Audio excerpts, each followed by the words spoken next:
obsolete idea is go to school, get a job, work hard, save money, get out of debt, and invest for the long term in the stock market.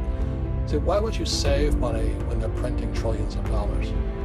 Why would you invest in the stock market for the long term when you have HFT, high frequency trading, and the Dow's at 18,000? He says you always have to look at the big picture. Too many people look at, well, what's going to happen to me? When you look at the big picture, you also know that when something bad happens, something good is going to happen. Mm-hmm.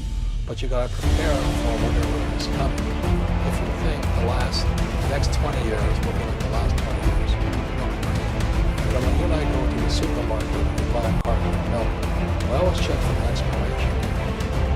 But most people do not check for the expiration date of their plans. So what this book says here, you have to look on the other side, which goes in. No. So do you keep cash? Because if you keep cash, why would you say cash? Why would you say cash? They're printing cash. Sure, you invest into real estate. So what's the solution? When I write up on a second chance, everything goes opposite. Instead of getting out of debt, I get into debt. I just refinanced 3 million debt. 5%, 2.5% interest. Every month, more money comes in. It's going to cost a lot. So while some financial experts are saying get out of debt, I'm saying learn how to use debt.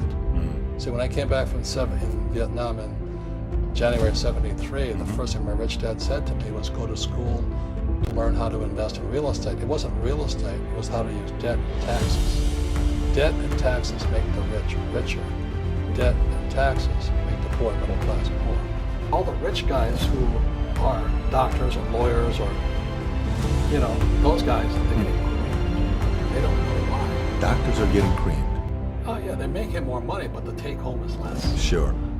My doctor just yelled at me. He's happy. He says, "Oh, guess what? I finally made $1 million." And I said, "Yeah, good. This is very expensive." And so I said, "Well, how much you pay in tax?" This is 2014. He says, $750,000 in taxes. So his net was about $400,000. That's not bad. But when I make $1 million, I keep $1 million. The reason is because I don't make it by working for money. So if you work for money, you're taxed. So that's why lesson number 1 in rich dad poor dad is to rich dad work for money. What we do is we create businesses as entrepreneurs. We acquire real estate. I don't invest in stock. So the reason is because as entrepreneurs, I have more control over my income, how much I make, and how much I pay in tax. And because I'm an entrepreneur as well as an investor in real estate, so every time I make it $1 million, I immediately invest in real estate through the one step up. So I put $1 million in real estate, $4 million. That's not bad. That's why you say when you print, it's good for you, but when you print, it's bad for people that work for money. Because when you print, savers get creamed, and people who work for money get creamed. When they print, debtors get rich. You see, debt and taxes make the rich richer, and debt and taxes make the poor middle class poor. And that's what I covered in this little book here. See, when you look at history, anytime a country printed and corrupted the money supply, empire collapsed. The Romans tried it, and it was called debasing the currency. Debasing means they took a silver coin and they mixed base metals like nickel and copper and those things inside. America started doing the same debasing in 1964. So when you look at our silver coins, in 1963 they were not pure silver, they were silver. And in 1964, you go, oh, what's that little copper tinge there? That's debasing. So throughout history, anytime a government has debased or printed their money, the economy eventually collapses. The Romans tried it, Zimbabwe did it, Germans did it, Mossack did it, China did it. Every time they print money, history will tell you the same thing. If we know it, why we print money?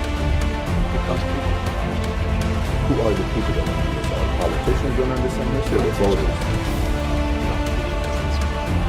So people can look at the charts, so you can look at the charts. I was learning every day. My head dropped out. It's telling me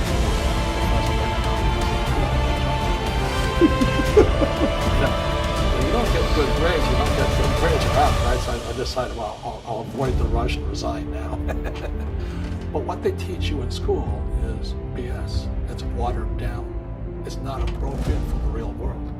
It's good if you're going to be an academic like my poor dad, and you have all the facts and figures, but they can't do anything.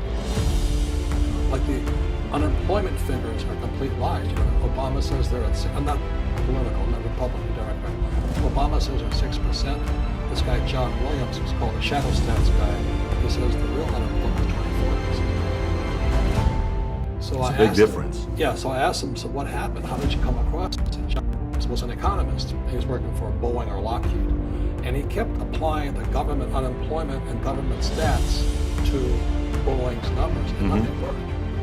So finally he realized, which I realized in Vietnam, we're being lied to. Our numbers are bogus. They're not true. So that's why I started writing this book. And now I said your house is not an asset, save a solution, you wish to make for money. That was 1997, 2015. Second chance is how I came to my assumptions. Now, let me ask you, so I have like 3 questions for you, but I'll do one of them. So with the collapse that you're saying, Robert, can anything be done about the collapse of the world? Yeah, when something goes tense. Sure. So I have a video coming out which it's called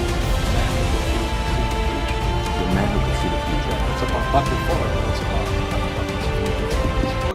Can you tell the website so about where they can find it? Yeah, The Man Who Can See the Future. RichDad.com. And it's English right now. It's also Spanish subtitles. The reason I did The Man Who Can See the Future is because more people will watch a video than read a book. And hopefully they'll read this book to study if they want more detail on it. So the video is a better way of communication, and it's for free. And I ask people to watch the video and stop it and discuss it with their friends. What is called cheating in school discussion. You can do it with your friends and kind of understand the concept, because everything in second chance is the opposite of what they teach in school. You see that? So why do we keep going to school though, Robert? If that's so now let's do the alternative. Here's a devil's advocate question for you. So let's say if everything they teach you in school doesn't work, what if we get rid of school? Then what would happen? Would it be better if we had no educational system at all? No, I'm saying education is more important before. It's just obsolete. There's Moore's Law, which states information doubles every 18 months. In other words, everything's obsolete 18 months. So this is just a recent phenomenon. So when you come out of school, you're already obsolete. And that's why I'm the old guy. I meet my friends in Harvard, Harvard. I say, yeah, that was how long 50 years ago. We were talking about earlier. When you go to the supermarket and buy a carton of milk, first you check for is expiration. If the expiration date was, let's say it's March 1st and it's already July, you're not drinking that milk. Sure. The same thing happens inside our brain. An obsolete ideas become obsolete results. So what's happening to most people, the idea of going to school, getting a job, working hard, saving money, getting out of debt, buying a house with an asset, investing for long term, is obsolete.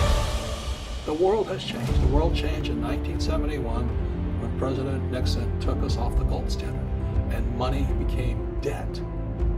So that's what I wrote about in this book. What Fuller and my rich dad were saying is that our wealth is being stolen via the money.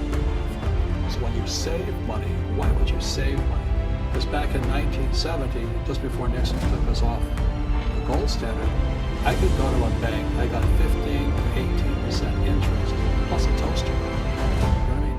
Today, the banks are charging you interest to save money. In other words, the banks don't want your money because they printed too much of it. And that's why there's these bubbles in stocks and bubbles in real estate and all this. People are dumping the cash. Because as I said in here, savers are losers and cash is trash. And yet people want a high-paying job. Well, that's an obsolete idea. Get out of debt is an obsolete idea. Sure, I get out of debt. How to use debt to get rich. And they'll never teach you about taxes. The reason the 1% is 99% of this way. Because when you have money, two things happen. Inflation and taxes. And so this book here was written. This book was written 25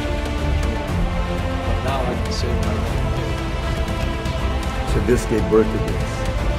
That's which came first. It's one of those chicken or the egg. Okay. I can say things now. I can say here. Cause the company. Yeah. So I have a question for you. So voting.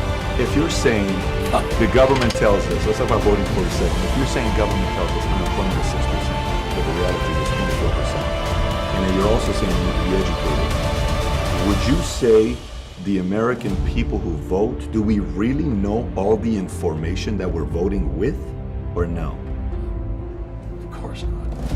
But also ask yourself this question. You know, when I was a kid, there was one vote, one person, one vote.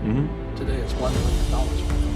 You know, with the sub PACs and all this stuff. Sure. You know, the Koch brothers and all this stuff. If you're not spending on the $200 billion, you can't get elected. So what happens now? These Super PACs? Super PACs and all this stuff, Sure. they buy the vote. If you think your vote counts, wake up. Really, wake up.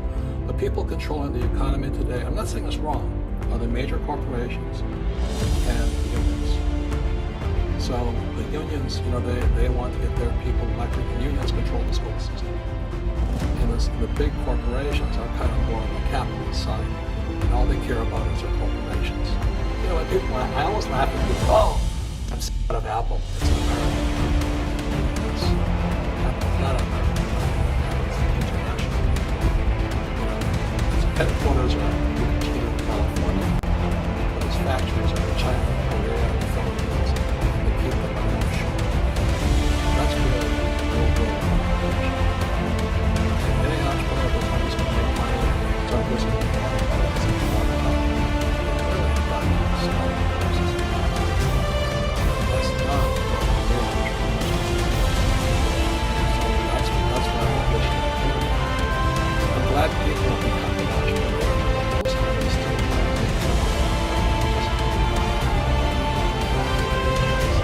I'm not saying it's bad. I love the big banks. You know why? Because they give me, the people who save money.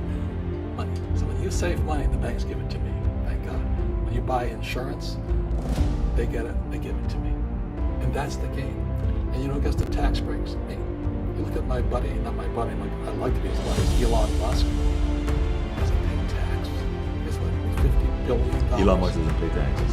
No, but he gets tax breaks. Sure. So I get tax The breaks. incentives. Yeah, Right. and subsidies. So the LA Times just went, oh, Elon Musk is ripping us off. Elon Musk is doing what all entrepreneurs should be doing, which is providing jobs and bringing in investment.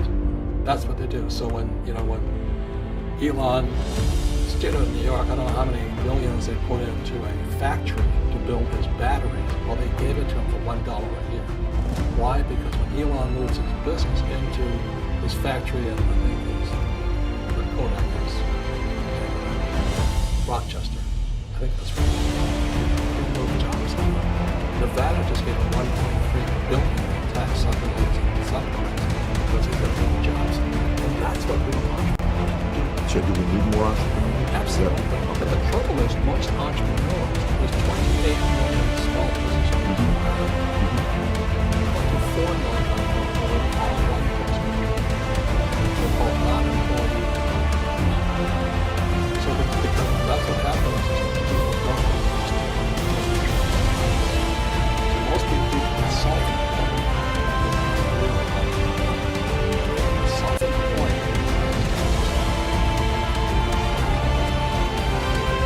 So that's what I was laughing about. I made $1 million something. I said, yeah, how much you pay in tax? $750. Is that smart? And so when I talk to him, he gets all confused because he did the right things. He went to school, he works hard. It's he and his wife in the business, you know, and they're really good people, but they're not financially educated. So when I talk to him about how I can make $6 or $7 million a year and not pay taxes, his head hurts because he didn't have discipline. So let's talk about this. Robert, simple question. Can anybody become rich? I believe so. So this is what I believe. Sure. In every one of us is a poor person. There's still a poor person inside me. And I still go to the supermarket and say, oh, Crest is on sale or Colgate's on sale. There's also a middle class person. The middle class person wants security. That's steady paycheck. There's a rich person.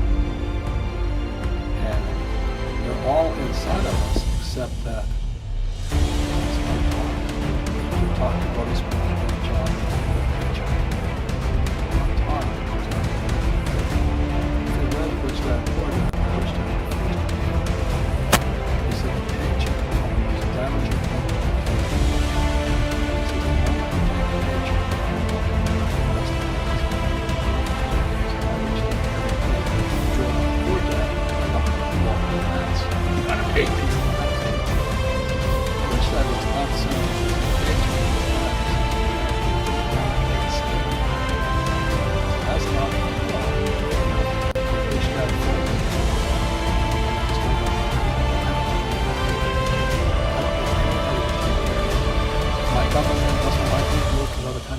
They need entrepreneurs. So the entrepreneur is not so much the business. The entrepreneur is really the mindset and the skill sets and the different set of rules. You see, I don't operate, small business does not operate in the same rules as big business.